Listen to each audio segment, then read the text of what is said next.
So అయితే మరి ఇంత జీవితం మీరు చూసుకొని వచ్చి మీరు సాయి భక్తిలో మునిగి ఎప్పుడైనా సాయిబాబాని దర్శించుకున్నారా?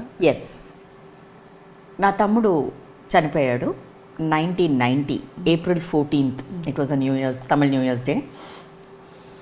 చాలా అందంగా ఉంటాడు. నా కొడుకు ఎవరిలాగా ఉంటారంటే వాడే, ఎగ్జాక్ట్ జెరాక్స్ నా తమ్ముడు, చనిపోయిన తమ్ముడు. అప్పుడు తాతయ్య బ్రతికే ఉన్నారు. మా తాతయ్య, ఆయన మైలాపూర్లో ఉంటారు కాబట్టి ల్యాండ్ లైన్ నుంచి ఫోన్ చేసి తెగ తిట్టాను ఆయన్ని. బాబా ఫోటోని ఇలా తోసేసాను. నువ్వు దేవుడా, నువ్వు కాపాడుతానన్నావు, ఏం చేసావు, నా తమ్ముడు ఏం చేశాడు అని ఇలా అకాలంగా ఏడవచ్చాను. చాలా బాగుండేవాడు, చనిపోయాడు. 1990 జరిగింది ఇది. 3rd డే పాలు వేస్తారు కదా గ్రేవ్లో, శ్మశానంలో పాలు వేస్తారు. చనిపోయిన 3వ రోజు ఫస్ట్ టైం బాబాని నేను చూశాను. అప్పుడు అంతకుముందు తిట్టినప్పుడు తాతయ్య అన్నారు, బాబా చంపలేదు, నా మాట వినమ్మా, నీకు అర్థం అవుతుంది అన్నారు. అప్పుడు మటుకు తాత కూడా ఒక్కొక్కసారి ట్రాన్స్లో మాట్లాడతారు, ఒక్కొక్కసారి మామూలుగా మాట్లాడతారు నాతో. వాళ్ళు మాత్రం తాతయ్యలాగా చెప్పారు. ఎప్పుడైతే నేను ఏ టైంకి 3:30కి లేస్తాను కదా, అదే 3:30కి బాబా ఫస్ట్ టైం నా ఇంటి లోపలికి, నా రూమ్లోకి వచ్చి నా తల సవరి మా అన్నారు. హూజ్ యువర్ మదర్ అన్నాను నేను. నువ్వే 7 జన్మలుగా నువ్వు నా తల్లి, లాస్ట్ జన్మలో నువ్వు ఒక cow in a Brahmans house, నీ పాలు తాగే నేను పెరిగానమ్మా అన్నారు. నేను నీ తమ్ముని చంపలేదు, 6 ఏళ్ళ తర్వాత నేనే నేను కడుపులో పుడతాను అన్నారు. 1994 ఎండ్ October 29th ఒక్క రోజులో నా పెళ్లి జరిగింది. 96 ఆయన చెప్పిన ఆ రోజు 1990 నా తమ్ముడు చనిపోయాడు April 14th. 96 I deliver Sai. ఎగ్జాక్ట్గా ఆయన చెప్పారు, 6 ఏళ్ళ తర్వాత నీ కడుపులో పుడతా అన్నారు. 6 ఏళ్ళ తర్వాత సాయిని కన్నాను. ఒకే బిడ్డ నాకు. 11th డే పుణ్యాజలం అంటారు తెలుసా, తెలుగులో ఏమంటాం మనం? పుణ్యవచనం. ఆ పుణ్యవచనం చేసేది అందరిని ఎలా ప్యూరిఫై చేస్తారు. తాత 5 o'clock నన్ను కాల్ చేశారు. 5:30కి ఆ టెంపుల్ ఓపెన్ చేస్తాం, మైలాపూర్ టెంపుల్, బయలుదేర్రా అన్నారు. అప్పుడు ఇంకా స్నానం అవ్వలేదు, నాది సిజేరియన్ డెలివరీ. సాయి కుట్లు కూడా విప్పలేదు, కుట్లు ఉన్నాయి సిజేరియన్. సాయిని తీసుకుని కార్లో వచ్చాను నేను. వాడు మాత్రం డ్రైవ్ చేశాడు. తాత గుడిలోకి వస్తుంటే తాత ఇలా దిగొచ్చారు. గుడిలో అడుగు పెట్టే ముందు తాత నా చేతిలోంచి సాయిని తీసుకున్నారు, తీసుకెళ్ళి బాబా ఒళ్ళో పడుకోబెట్టారు. 7 వెండి బిందెలతో పాలు మామూలుగా ఎలా అభిషేకం చేస్తారో సాయి మీద వేశారు. సాయి ఇలా కళ్ళు తీసి బాబాని చూసి నవ్వుతున్నాడు, బాబా ఇలా చూసి సాయిని నవ్వుతున్నారు వంగి. ఇది కళ్ళు ముందు జరిగి చాలామంది, వాళ్ళ అరుణ కూడా ఉంది, ముచ్చల అరుణ, తన బాబా డివోటీ, ఆ టెంపుల్కే వస్తుంది ఎప్పుడు. సో చాలామంది ఉన్నారు వాళ్ళ ఇది చూసిన, విట్నెస్ చేసిన పీపుల్. సో ఇంతకన్నా భాగ్యం ఏం కావాలి. బాబాని నేను చూశాను. I know his fragrance, I know his fingers are smooth lovely pink fingers. ఆయన నన్ను సవరించింది ఇంకా నాకు గుర్తుంది. మా అన్నది మరాఠీలో నాకు ఇంకా గుర్తుంది. ఆఫ్టర్ దట్ ఎప్పుడు తాతయ్య అనేవారు, నీతో ఇంగ్లీష్లో భలే మాట్లాడతారని. He spoken English because I always had that ఒక చిన్న ఇది ఉండేది, ఇంగ్లీష్లో మాట్లాడాలని. ఎప్పుడు టీనేజర్స్లో కూడా ఇంగ్లీష్ ఎక్కువ మాట్లాడేదాన్ని. Baba spoke to me in fantastic English. అంతే ఇంకా I said this is enough అన్నాను. నేను అడిగాను, నువ్వు చూపించావు, ఇదిగో మొత్తం డేట్లతో సహా ఉంది కదా ప్రతిదీ. So what more can I ask? I saw Baba. Anyone can see అనుకుంటా when you have the true love. When you try to prick him and tell if you are my mother come and show me అన్నప్పుడు తప్పకుండా ఎవరికైనా వస్తుంది అది. Provided నీ conscience, నీ belief, నీ love ప్యూర్గా ఉంటే, నేను ట్రూ అన్న మాట కూడా వాడను, ప్యూర్గా ఉంటే తప్పకుండా కనిపిస్తారు. వాట్ ఎ బ్యూటిఫుల్ లైఫ్ మీది. చాలా. I don't know what to say అక్క. నిజంగా నువ్వు అడిగేవే కామ్గా ఉండరా, ఏం చేస్తారు అని అడిగావు కదా. When you know everything, there will always be a silence inside. It will be within. Not necessary you have to be calm. The guy or the human who doesn't have the guts to answer or to open up or to hide the truth something will never talk. He will be calm. The person who his conscience is clear and who wants to tell something nice will always open up. దీంతో ఆ 1.5 cinema కూడా రాదు స్వప్న. చూసారా ఎంత చక్కగా మీరు దీన్ని turn చేశారు. అమేజింగ్, జస్ట్ అమేజింగ్ తులసి గారు. థ్యాంక్స్ తల్లి. నువ్వు గారు అని మిగతా వాళ్ళు చెప్పాక నేను అక్కే నీకు చిన్నప్పుడు నేను ఎత్తుకున్నాను నిన్ను. నీ మర్చిపోయి ఉంటాయేమో కానీ ట్రైన్లో కూడా మనం ట్రావెల్ చేసాం.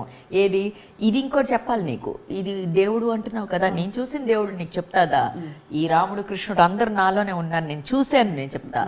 ఇది ఉంది కదా మన మా శ్రీనివాస కళ్యాణం, మన బ్యాలే తెలుసు కదా, డాన్స్ బ్యాలే. ఆ పెద్దమ్మ పాడేది కదా, అందులో నటవాంగం చేసి పాడేది పెద్దమ్మ. వక్కుళ కాదు, ఆవిడ నటవాంగం చేసేవారు మాస్టర్ లేనప్పుడు. భలేదనివే, ఆవిడే గురుగారు ప్లేస్ లో ఉండేవారు, దుర్గక్క. కనకదుర్గ గారు పాడేవారు. అదే కదా, కాదు. అయితే అప్పుడు చాలా బాగా పాడతారు మీ పెద్దమ్మ. సో ఆ ప్రోగ్రామ్స్ 1003 ప్రోగ్రామ్స్ చేశాను నేను ఆస్థానం లోపల. నేనే ఆ చిన్ని కృష్ణుడు 9th ప్రోగ్రామ్ చేసేటప్పుడు ఆస్థానం లోపల టీటీడీ లోపలే మాకు స్టేయింగ్ కూడా ఇచ్చేవాళ్ళు ఆ రోజుల్లో. ఆ కర్పూరం మాకేమో నగలు అన్నీ చూసాను నేను, నాకు గుర్తున్నాయి ప్రతిదీ, చిన్నప్పుడే అయ్యి. నాకు 8 years అనుకుంటాను నేను ఆ పర్ఫార్మెన్స్ చేసే చిన్ని కృష్ణుడు నేనే. సో చేసేటప్పుడు ఆ కర్పూరంతో స్వామివారిని ఒత్తుతారు స్నానం చేసాక. అది ఆ పెద్ద పూజారి వారు 10 సార్లు ఇక్కడ పెట్టారు. ఏంటి ఇలా పెడుతున్నారు అని ఇలా తోసాను వారిని. అమ్మ అలా అనకూడదమ్మా, స్వామివారిది తల్లి నీకు పెట్టాలని ఆజ్ఞ వస్తుంది నాకు అన్నారు. అయిపోయింది, వచ్చేసాం. నేను మా అక్క ఇద్దరు, మా అక్క ఏమో అందులో ఒక క్యారెక్టర్ చేస్తాను, నేను కృష్ణుడు. వచ్చాను, ఆ కృష్ణుడు మేకప్ అది ఉంది, అలాగే నల్ల మేకప్ అక్కడక్కడ ఉంది. బస్సులో చెన్నైకి వచ్చాం, పడుకున్నాం. నైట్ అంతా ప్రోగ్రామ్ ట్రావెల్ కదా, పడుకున్నాం. మధ్యాహ్నం 2ంటికి ఇప్పుడు చనిపోయాడు తమ్మును, వాడు మా చెల్లి ఇద్దరు కలిసి ఒక వుడెన్ బీరువాని కదిపారు. అది పడింది. ఈ బెడ్ మీద నేను మా అక్క పడుకున్నాం, బీరువా ఇలా ఉంది, పడింది. మా అక్క దొర్లి వెళ్ళింది కిందకి, నేను ఇలా ఉన్నాను. అక్కి లోపలికి వెళ్ళింది. ఇక్కడ కన్ను మాత్రమే పోలేదు. అప్పుడు అది కాపాడాడు అక్కడ అని తెలిసింది. ఈ కుట్లు వేసేప్పుడు అన్నాడు, ఈ పిల్ల చాలా లక్కీ, కన్ను పోవాల్సింది ఎగ్జాక్ట్గా ఇక్కడ దాకా ఉంటుంది చూడు కుట్లు. అండ్ ఐ సెడ్ ఇంతకన్నా ఏం కావాలి. ఎప్పుడు ఆ కనెక్ట్ ఉంది స్వప్న, ఎప్పుడు ఉంది ప్రతిదీ. ఇంకొక మలయాళం షూటింగ్లో ఇది లండన్ వెళ్ళి వచ్చాను నేను. అప్పుడు ఇదే ఏమంటారమ్మా దాని పేరు, అక్కడ నుంచి ఇక్కడ timing difference, what you call that, time zone difference, jet lag ఉండింది. సో అది మోహన్ లాల్ సినిమా అప్పు అని. వాళ్ళు నైట్ పెట్టారు షూటింగ్, అప్పుడు మనకు అది డే ఇది కదా అక్కడ. సో డైరెక్ట్గా ఇక్కడికి వచ్చేసాను. పరిగెట్టుకొచ్చుకొని ఒక గ్లాస్ డోర్ ఇలా ఓపెన్ చేసుకుని హ్యావ్ టు రన్. ఆ నిద్దట్లో ఏమైంది, వాళ్ళేమో అస్సలు ఊరుకోరు, మలయాళంలో గబగబా తీసేస్తుంటారు సినిమా. పరిగెట్టుకొచ్చాను, డోర్ లోపల పెట్టేశాను చెయ్య. ఆ డాక్టరు, పక్కన ఉన్న డాక్టరు ఆర్డినరీగా ఏమీ వేయలేదు. వాళ్ళు ఒక స్టిచెస్ వేసేటప్పుడు, ఎంత లక్కీ నువ్వు, ఈ వెయిన్ కట్ అవ్వలేదు నీకు, కట్ అయితే చనిపోతాను. తర్వాత తెలిసింది నాకు, ప్లస్టమ్ అయ్యి అనుకుంటాను ఎప్పుడు. చెప్తుంటే అసలు నాకు అదే అంటాను. అందుకే I'm able to connect with everything. ఇప్పుడు ఏదో ఒకటి నన్ను అలా చూసుకుంటూనే ఉంది, అప్పుడు నేను దాన్ని చూసుకునే బాధ్యత నాది అని జాగ్రత్తగా ఉంటాను ప్రతిసారి. ఒక్క మాట కూడా ఇలా మాట్లాడి నేను ఎందుకు వచ్చింది, అది వెళ్ళి వడ్డీ సమేతంగా నాకే కదా రావాలి. ఈ ట్రావెల్లో నా పిల్లలు ఉండొచ్చు, నా అన్నతమ్ములు ఉండొచ్చు, నా ఫ్యామిలీ ఉండొచ్చు, నా బంధువులు ఉండొచ్చు, ఎవరో హర్ట్ అవుతారు కదా, అమ్మో వద్దు మనకు అదంతా. ఇదొక్కటే చాలా బ్లెస్డ్ లైఫ్ అక్కడ. అండ్ మిమ్మల్ని మాట్లాడడం మా అందరికీ blessing, because you have reinforced essence of life. లేదు తల్లి, నాకు ఎందుకో నువ్వు అంటే చాలా ఇష్టం. నువ్వు అనుకున్నప్పుడు నేను ఎప్పుడు అనుకునేదాన్ని, కొన్ని ఇంటర్వ్యూస్లో అడుగుతూ ఉంటారు, మీరు జాతకాలు చెప్తారంట కదా, మీరు చెప్పింది జరుగుతారా, ఎందుకు ఐ నెవర్ గాట్ దట్. అక్కడి నుంచి నాకు రాలేదు చెప్పు అని, ఇక్కడ చెప్పు అని వచ్చింది, చెప్పగలిగాను.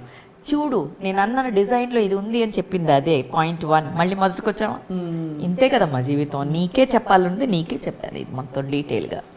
మిగతా వాడికి చెప్పినా అర్థం కాదు, ఎందుకు చెప్పాలి, ఆయన నన్ను చెప్పనివ్వలేదు కదా. ఆయన ఎవరో ఈ ప్రకృతితో ఏదో చెప్పనివ్వలేదు, ఆ ఏదోలోనే బతుకుతున్నానమ్మా నేను, ఏదోగా బతికేస్తున్నాను. అక్క మీ ఆశీర్వాదంతో ఇప్పుడు నాకేమన్నా చెప్పండి, మంచి మాట, నేను రిసీవ్ చేస్తాను. I do not want to do it for publicity are on cameras. Of camera నాకు ఎప్పుడూ అది ఇష్టం లేదు. నేను ఇది చేశాను, చేస్తున్నాను చెప్పుకోవడం కూడా నాకు ఇష్టం లేదు. అండ్ ఇవన్నీ కెమెరా కోసం చేసేవి కావు, చెయ్యకూడదు. అలా చేస్తే ఇది తప్పు, దీంతో ఆగిపోతుంది అంతే. నువ్వేది అలా చేసినా అది తప్పు. ఐ లవ్ యూ అక్క. Love you two my God. Thank you so much for sparing all the time. And ఇది నేను I want our viewers to know, మీరు ఎంత శ్రమ తీసుకుని ఎంత పేషెంట్గా అమ్మలాగా వచ్చి ఇవాళ మాకు ఇంటర్వ్యూ ఇవ్వడం. ఏం చెప్పమంటావు, నీ ప్రేమ కోసం వచ్చాను తల్లి. ఏంటి అని అడిగావు కదా, ఈ ప్రేమ తిరిగి ఇచ్చేద్దాం ఇవాళ అని వచ్చాను. థ్యాంక్ యూ సో మచ్ అక్క. థ్యాంక్ యూ తల్లి. అండ్ అలా వెలుగుతూ మీరు అలాగే తులసి మొక్కలాగా అందంగా ఎల్లప్పుడూ కళకళలాడుతూ ఉంటారని చెప్పి ఆశిస్తున్నాం. Thank you so much.